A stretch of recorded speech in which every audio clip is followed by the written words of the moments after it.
Good morning, students. Welcome to social science class.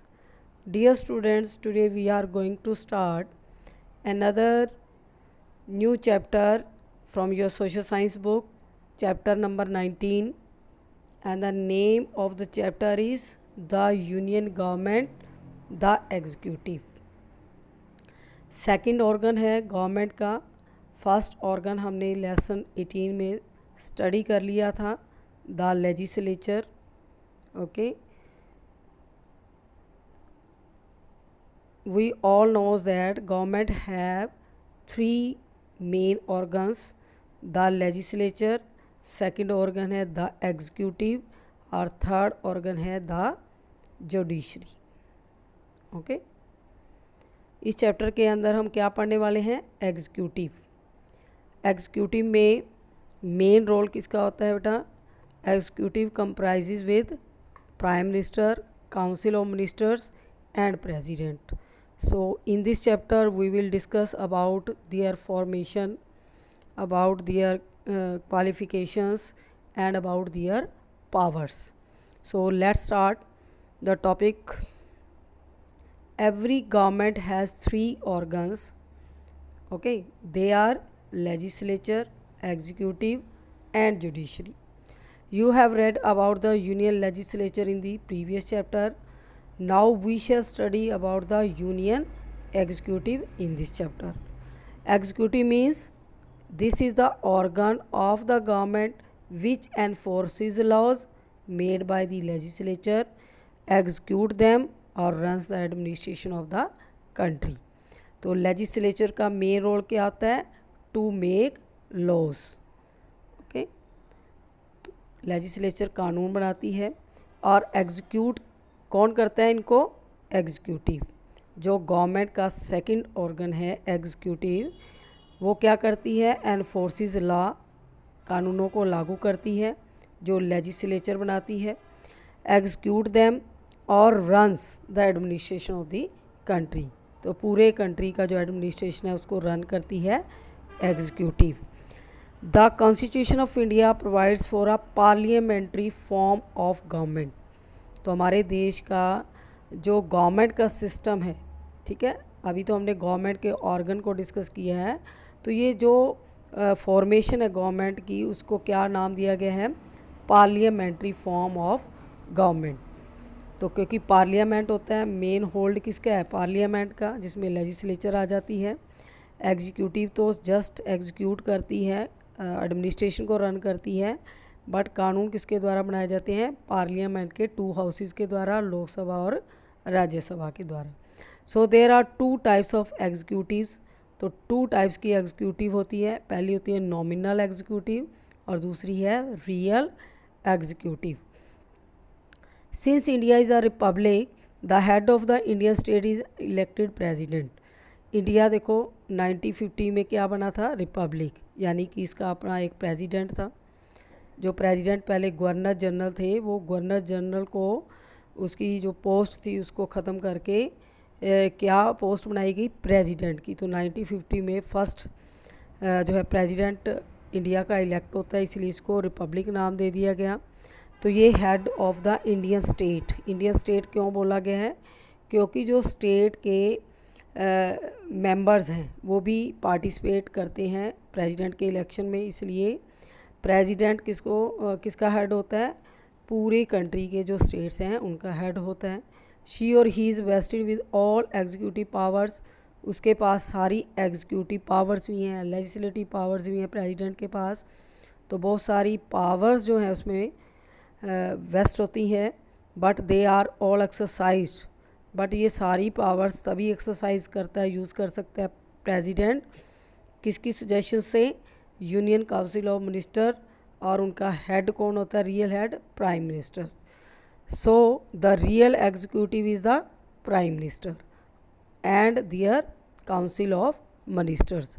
But जो president है वो क्या है? Nominal executive. नॉमिनल क्या होता है? नाम मात्र का कार्यपालक. बिकॉज शी और he is bound to act on the advice of the council of ministers.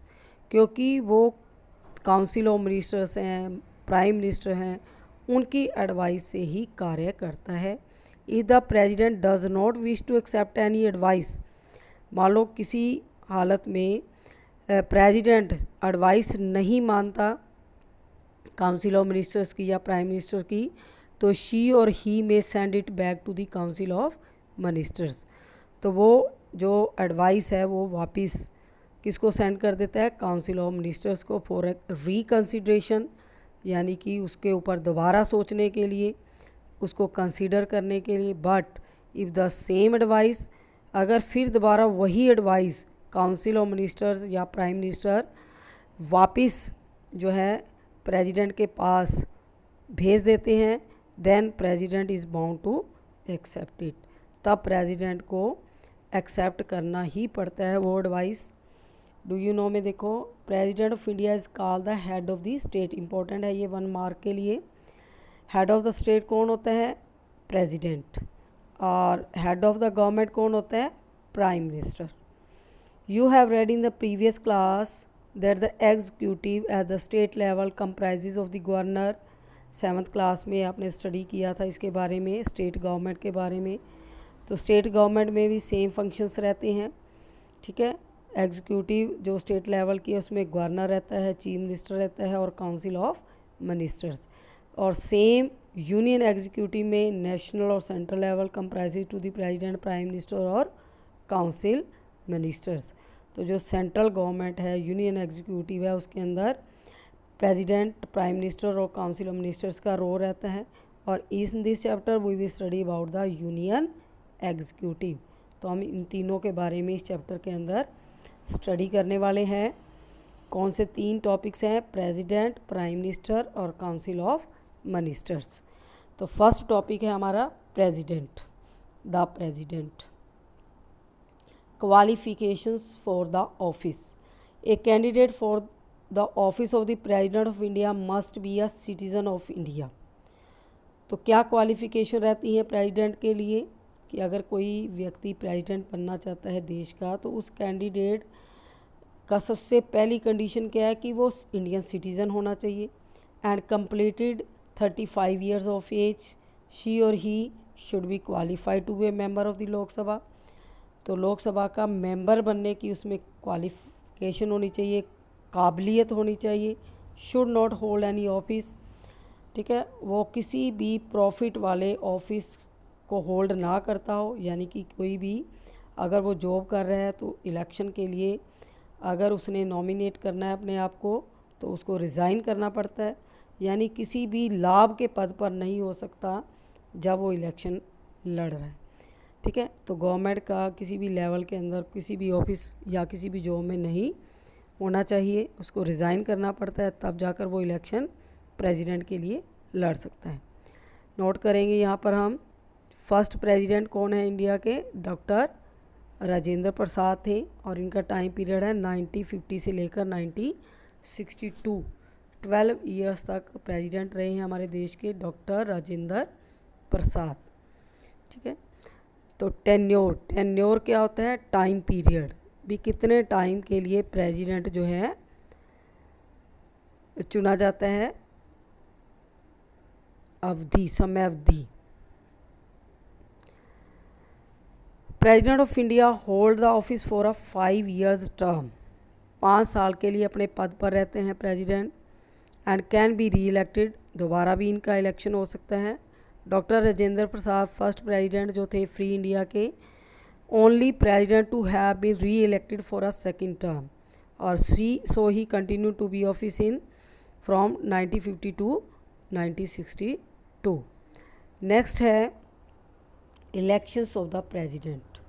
बहुत इंपॉर्टेंट पार्ट है ये कि प्रेसिडेंट का जो इलेक्शन है वो कैसे होता है। The president of India is elected indirectly.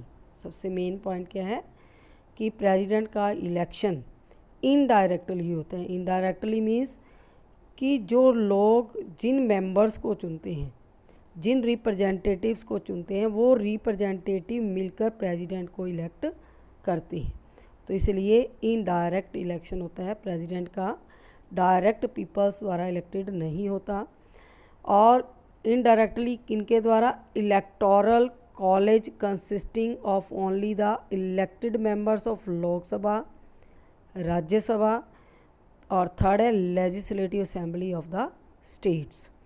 जितने भी लोकसभा के 550 मेंबर्स हैं, राज्यसभा के 250 मेंबर्स हैं, और डिफरेंट स्टेट्स की लेजिस्लेटिव असेंबली यानी कि MLAs, member of legislative assemblies. Nominated members of any house do not participate in the election of president. President के द्वारा जो व्यक्ति नॉमिनेट किए जाते हैं, जैसे लोकसभा के लिए कितने होते हैं, 2 मेंबर्स प्रेसिडेंट इलेक्ट करता है यानी कि उनके नाम देता है, और राज्यसभा में 12 मेंबर्स, यानी ये जो 14 मेंबर्स हैं वो प्रेसिडेंट के इलेक्शन में वोट कास्ट नहीं कर सकती। Election is held in accordance with the single transferable vote system of proportional representation. जो भी प्रोसीजर है इलेक्शन का प्रेसिडेंट के लिए, उसे क्या बोला जाता है, single transferable vote system of proportional representation. Under he system, ये बहुत ही कॉम्प्लेक्स सिस्टम है, बहुत ही जटिल और पेचीदा है। It is essential to secure the fixed quotas of votes to get elected, that is more than 50%। तो एक कोटा निर्धारित किया जाता है, फिक्स किया जाता है, और ये कोटा जो है लगभग 50% वोट जो है प्रेसिडेंट के इलेक्शन में उसको गेन करने होते हैं, तब जाकर प्रेसिडेंट का इलेक्शन होता है। यहाँ पर डू यू नो में दिया हुआ है, election commission of India held 5th presidential election of the India on August 1969।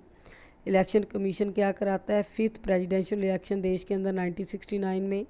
उस वक्त 2 कैंडिडेट थे, वराहगिरी वेंकटागिरी, और ये इनको वोट पड़ते हैं 420077, और 1 in a run off elections over his rival Neelam Sanjiva Reddy, यानी 2 कैंडिडेट्स थे। संजीवा रेड्डी को मिलते हैं 405427 votes. It was for the first time in India that a presidential candidate that is V Giri won the election on the basis of second preference votes. ठीक है, तो ये जो कोटा है, 2 कैंडिडेट हैं, तो जो भी वोट कास्ट करते हैं वो अपनी फर्स्ट और सेकंड प्रेफरेंस देते हैं। ठीक है, तो वहाँ पर जो प्रेफरेंस में जिसमें ज़्यादा वोट आए होते हैं उस व्यक्ति को प्रेसिडेंट इलेक्ट कर दिया जाता है। नेक्स्ट है इम्पीचमेंट। इम्पीचमेंट क्या होता है, महाभियोग, यानी कि प्रेसिडेंट को अगर उसकी सीट से हटाना है, ठीक है, तब उसके ऊपर पार्लियामेंट में क्या चलता है, इम्पीचमेंट, महाभियोग। महाभियोग यानी impeachment means process to remove the president is called impeachment, यानी इस महाभियोग के द्वारा प्रेसिडेंट को रिमूव किया जा सकता है। If A president violets the constitution, अब किस कंडीशन में इम्पीचमेंट होता है, जब प्रेसिडेंट वायलेट्स करता है, कॉन्स्टिट्यूशन के अकॉर्डिंग काम नहीं करता, शी और he can be removed from the office by a resolution of impeachment. फिर उनके ऊपर एक रेजोल्यूशन इम्पीचमेंट जो है चलाया जाता है, which is passed by both the houses of parliament by not less than 2/3 majority of the total membership. दोनों हाउसेज के मेंबर लगभग कितने होने चाहिए, 2/3 मेंबर प्रेजेंट होने चाहिए, और इम्पीचमेंट के टाइम तो दोनों हाउसेज के ज़रूरी हैं। अगर ये टोटल काउंट जो मेजोरिटी पूरी नहीं होती तो इम्पीचमेंट नहीं चलाया जा सकता। तो ये लगभग 2/3 पर्सनस वहाँ प्रेजेंट होने चाहिए। सक्सेशन टू प्रेसिडेंसी, यानी कि प्रेसिडेंसी का उत्तराधिकार कौन हो सकता है। सक्सेशन क्या होता है कि अगर प्रेसिडेंट एब्सेंट हैं या प्रेसिडेंट नहीं हैं तो इस सिचुएशन में सक्सेशन कौन करेगा, यानी कि उनके जो फंक्शंस हैं, जो उनकी वर्किंग है, उसको कौन रन करेगा। In case the office of the president falls vacant, president की जो ऑफिस है, जो पद है, अगर वेकेंट है, किस कंडीशन में, ड्यू टू हर और हिज रेजिग्नेशन, यानी प्रेसिडेंट अगर रिज़ाइन कर देता है या डेथ हो जाती है टाइम पीरियड के ड्यूरिंग, और या फिर इम्पीचमेंट के दौरान उसको पद से हटाया गया है, तो इस केस के अंदर जब प्रेसिडेंट की ऑफिस वेकेंट हो जाती है, सीट वेकेंट हो जाती है, तो vice president of India takes over the responsibility to officiate as president till the new president is elected. तो as a president vice president काम करता है, सारी रिस्पॉन्सिबिलिटी संभालता है, जो भी फंक्शंस करने हैं वो कौन करता है उस टाइम, वाइस प्रेसिडेंट।